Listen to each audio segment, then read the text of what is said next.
Thank Great you job. so much. I know some of you, it's very late, so thank you so much. And to the wonderful presenters already, oh my goodness, we're just in sync. Great job. So tonight I'm going to be talking to you about powerful teaching for home and school. You should have somewhere a retrieval card. I practice what I preach, so there'll be times I'm going to pause and have you stop and jot a note. So make sure you have this handy. I'm going to be talking about the teaching triangle tonight, which to me is a very important part. It includes the student, the teacher, and the parent. And when I say parent tonight, it could be carer, grandparent, but it's connecting learning at home, because with this triangle, learning is powerful. What is powerful teaching? Powerful teaching takes the latest in what we now know about how people learn, based in rigorous research. And with that takes evidence-gathered strategies that we know, due to rigorous research, boosts learning and helps students retain that knowledge. We work hard as teachers. That's what we want. There is valuable research on the science of learning out there, sitting behind lock and key until now. It used to be we would have to go into textbooks or dig through journals, and there's jargon we didn't understand. Not anymore. It's here. It's accessible. Let's start. Every first day of class begins for me telling my students, I'm your teacher, and I'm going to teach you how to learn. To me, this is one of the most powerful statements that we as teachers can do for our students. Content, curriculum, of course, that's important, but my number one priority was teaching my students how to learn. So how do we learn? There are 3 steps. The first step is encoding, and that's where we get the information into our heads, and as educators, we excel. We know our curriculum, we know our class, and we know how to find that lecture, that video clip, that story, everything that we put together to put in our students' heads is encoding. Now, when you talk about learning with parents and you talk about the 3 steps and you say encoding, they might think, what's that? But they've been doing it since the child was born. We share with our children the same way teachers share. We share beauty, travel, beliefs, and values, how to get dressed. It is all this information that goes into our heads. Encoding, step 1. Step 2, storage. We've put it in there and there it is. But often, that's where learning, we kind of think that's the end point, but it isn't. Dr. Pooja Agarwal, my co-author of Powerful Teaching, says, too often we focus on getting the information in. What if instead we focused on getting the information out?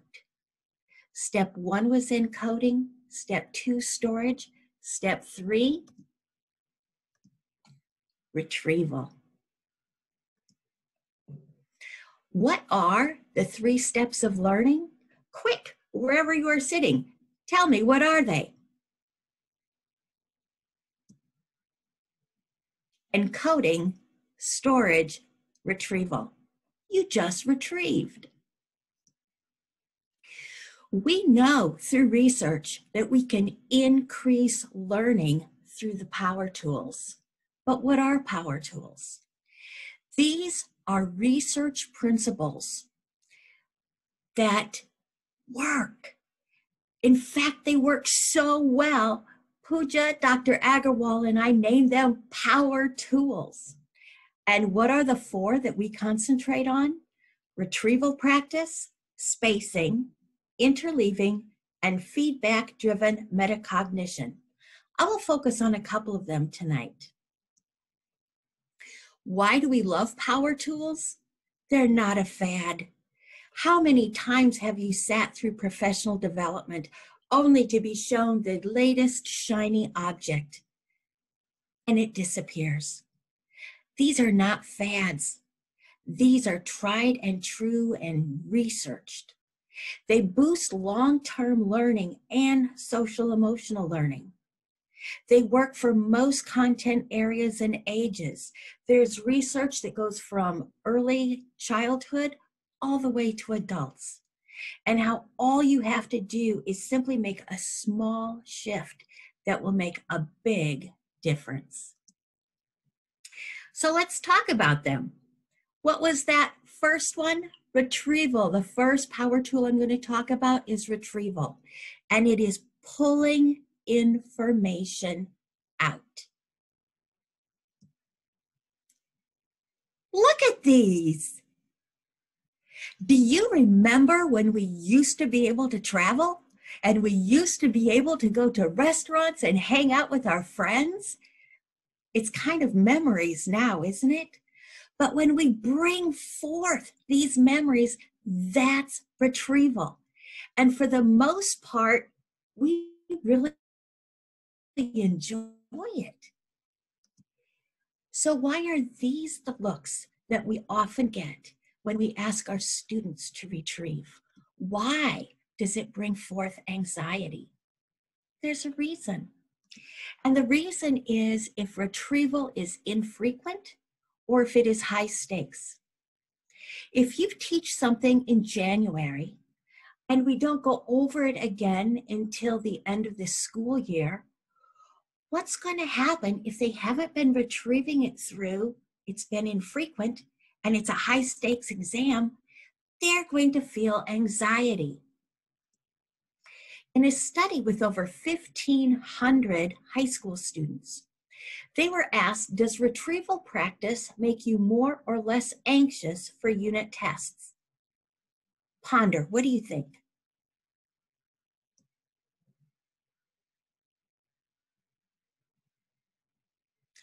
Why? Because the students were ready. These were students who used retrieval and spacing and metacognition.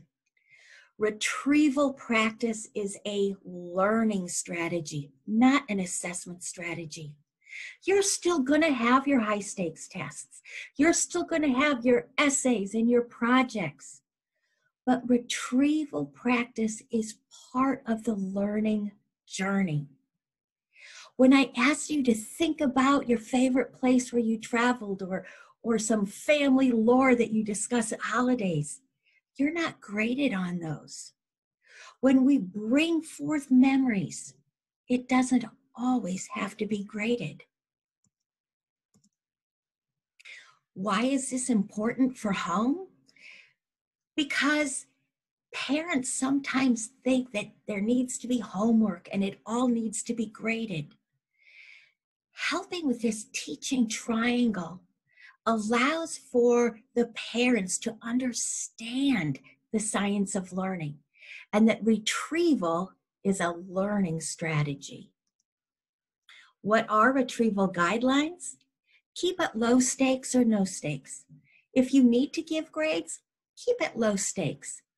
Ask a mix of questions, whether it be simple recall all the way to critical thinking. The more the better, and you don't have to grade these. A simple shift in what you do. When we start class and say, here's what we did yesterday, here's what we did last week, you're encoding. How to do a quick switch? What did we do yesterday? What did we do last week? Turn and talk to your neighbor. Do a quick breakout room. Come back together, and you have a room rich of retrieval. Rather than as a parent saying, "How was your day?" Instead, what about that experiment you did in science? What did you learn from that? Where did you go in geography today? Every time we have our students or our children retrieve, we are boosting learning. And something else, just because you see something doesn't mean you know it. Do you have an Apple product? Are you aware of the Apple logo? Which one is it?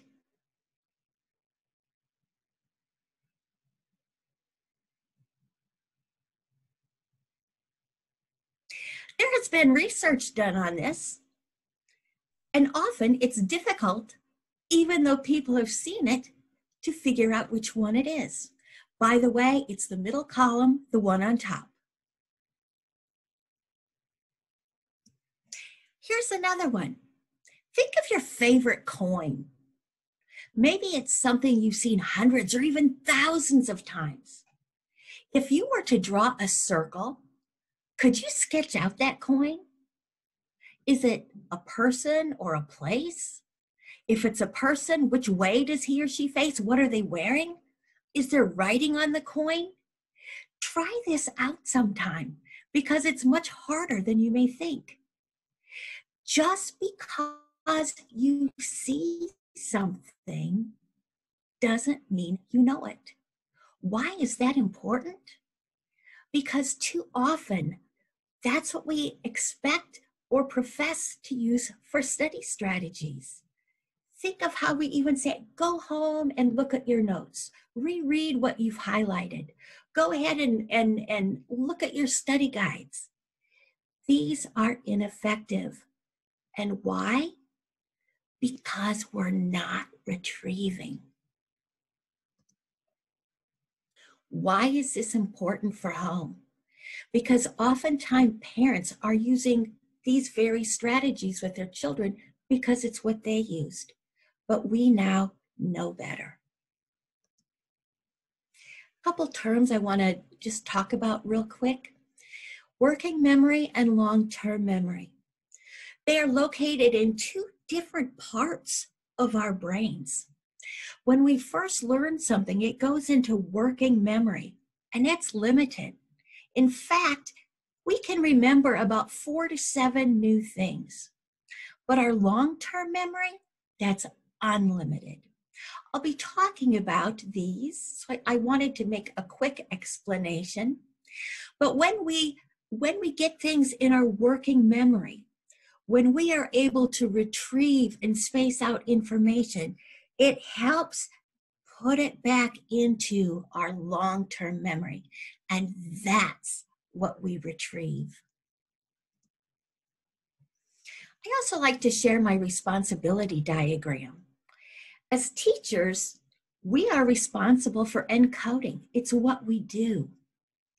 But this diagram sometimes surprises people because only a student can retrieve.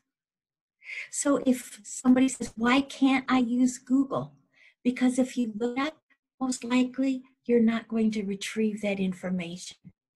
If you simply complete study guides by looking and writing down answers, you're not retrieving. If you get too much help from a friend or a parent, you're not the one retrieving. The only person who can retrieve is the student. Time to ponder. In your classroom, do you have students review or retrieve? On your retrieval card, I'm going to give you a quick 30-second stop and jot. It's not for full sentences, it's just to jot yourself a note. Go.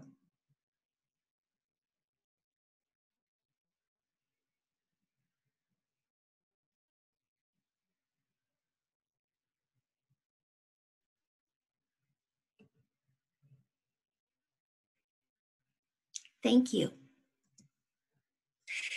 The first power tool we discussed was spacing. The first one was retrieval. The second one is spacing.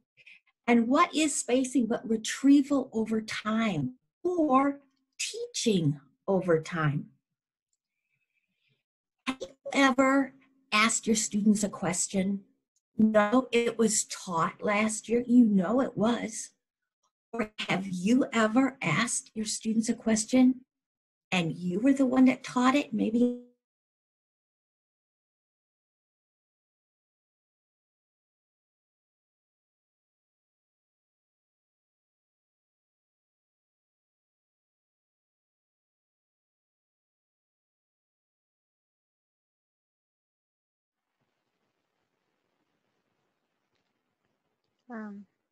Patrice?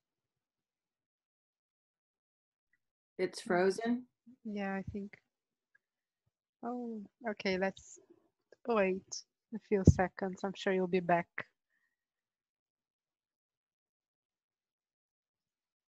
Oh, I think she left the meeting entirely.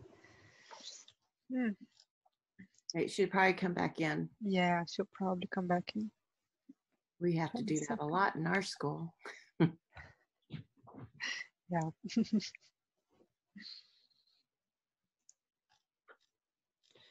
Yeah,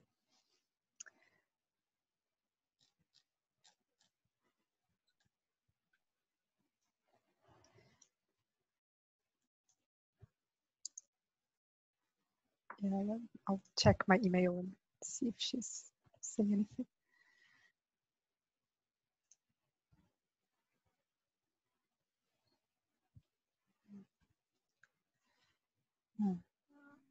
Am I back on? Oh, there she is. Yes, now you're back. Oh my goodness, suddenly everything went dark. Okay. Well, I'm back, and let me go back to presenting from this slide.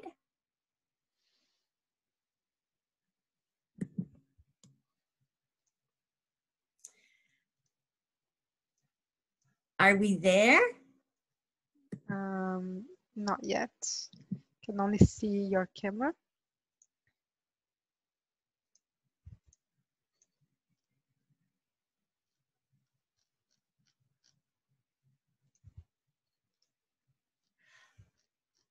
Flavia, I'm so sorry. No, it's not your fault.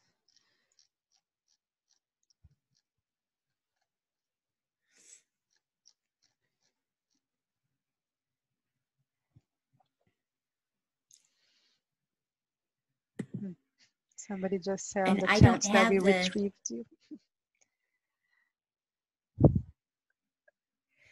Okay, I don't have the little button to. Oh, because you entered again. No, you are co-host. Yeah, it should be there.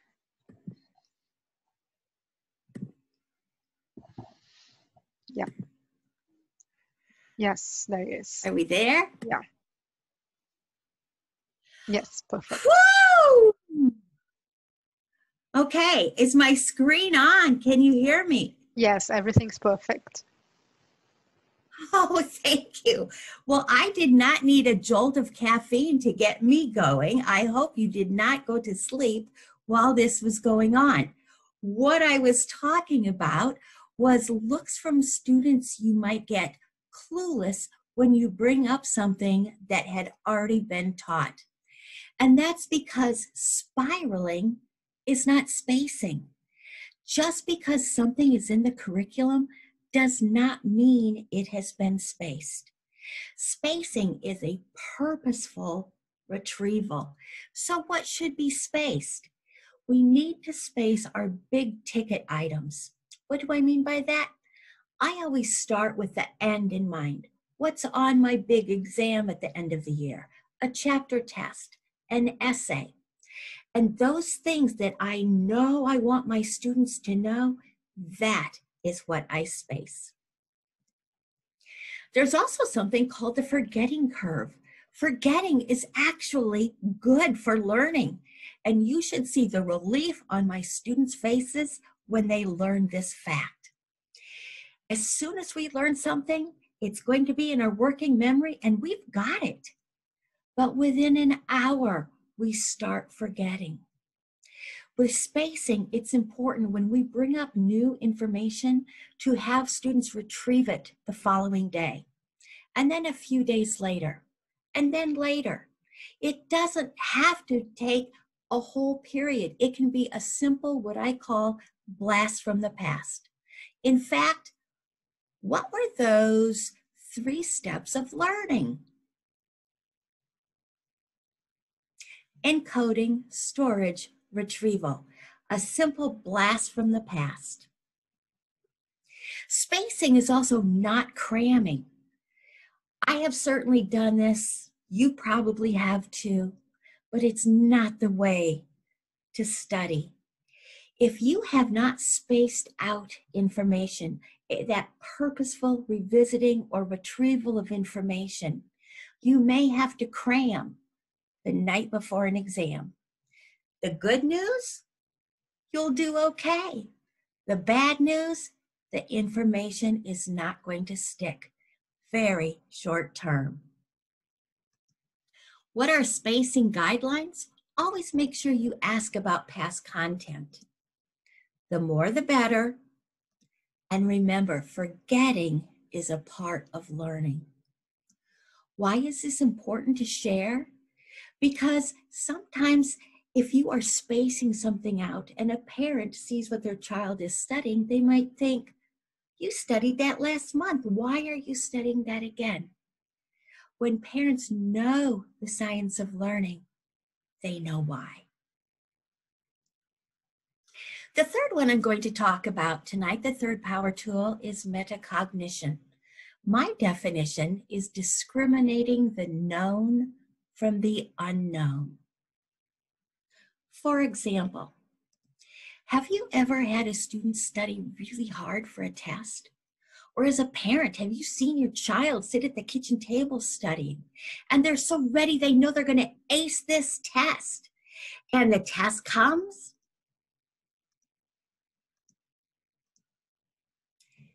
and they didn't do well? There's a reason for that. Too often, students tend to study what they already know. It feels good. It builds confidence. I know this, I know that. I don't know that, but I know this and I know this. We need to come up with ways that help our students define, to discriminate between what they know and what they don't know. And that's metacognition. What are guidelines? Feedback is vital. They have to know if they know it or they don't. And errors are not only okay, they are a good thing. In fact, they target what needs work, and it identifies gaps and illusions in what we're learning.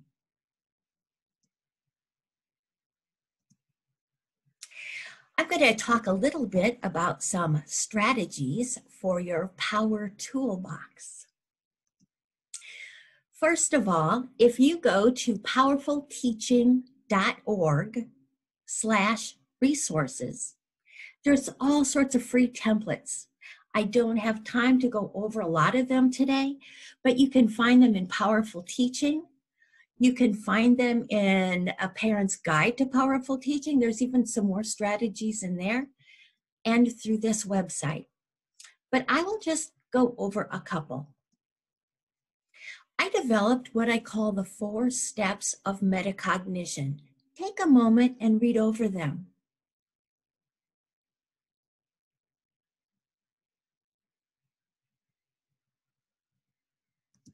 Now let's see how it works. I switched from using flashcards to what I call retrieval cards. And I would often put a definition or a term on the card, and the students went through the 4 steps. The first one is a JOL, or making a judgment of learning. Do you know it or not? If you know it, put a star or a happy face, younger kids, or question mark if you don't. Go through them all. No books, no notes. Step 2, answer all that you know. Step 3 is the first time you open up your notes. Look up those answers, write those down, and step 4, verify that what you thought you knew, you do. Now, what's wonderful about this? Students are able to know right off the bat, did I know it or not? And they have a wonderful study tool to take home. Instead of simply always going over what they already knew, they know the area to focus. Time to ponder. How can you incorporate power tools into your teaching?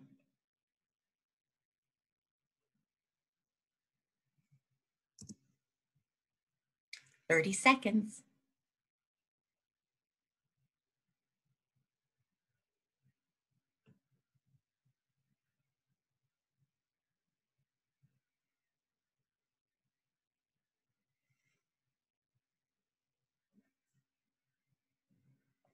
Thank you. Another item. Do you discuss learning with parents?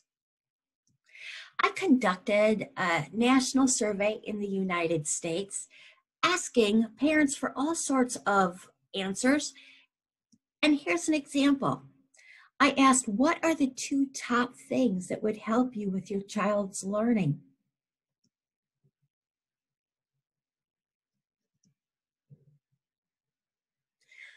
Parents want to know. And we have the information to help them. And why? Example for Retrieval. Because we want the parents to be on the same page. We want that teaching triangle. How and when can we do it? These are times when I did it.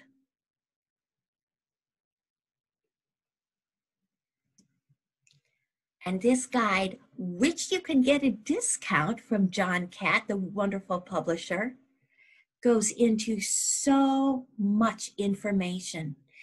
For you, if you're a new teacher and you don't have time to dive into a 300-page book, this book is for you. It helps explain everything that I've been talking about and giving a lot of strategies. It's a great book to share with parents. If you are a parent, it's filled with tips for home. I'm going to quickly go over some challenges that we face. Often we face illusions of learning, an illusion of fluency. Oh, I know that. Have you ever had a student who is convinced they know the answer, but they don't?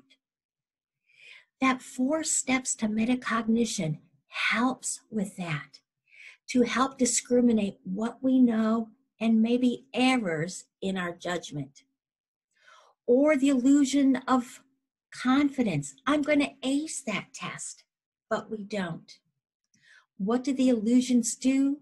They give us a disconnect with achievement. Parents, this is good for them to know. I also want to talk quickly about desirable difficulties because the power tools challenge learning. As it says in the fabulous book, Make It Stick, learning that's easy is like writing in the sand, here today and gone tomorrow. We need, kind of like Goldilocks, to make sure it's not too hard, but it's not too easy. And why do we want our parents to know this? Because if we are sending work home and it's too easy, it's not going to stick. We need, if it's too hard, we need to scaffold and help students and parents know strategies to build up to it. As Blake Harvard, at Effortful Educator, said, he called them desiring difficulties, which I think is a gem of a term. And there is so much more I would love to share with you. But as you can see, our time has run out. But help is here. Again, there's valuable research on the science of learning, but it is here and it is accessible and it is now just waiting for you. I thank you so much. I'm sorry we had a couple tech difficulties. I hope we will keep in touch, and thank you. Oh, one more. Tomorrow, please get your retrieval card.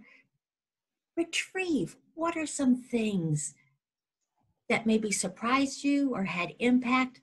Complete that tomorrow. Thank you.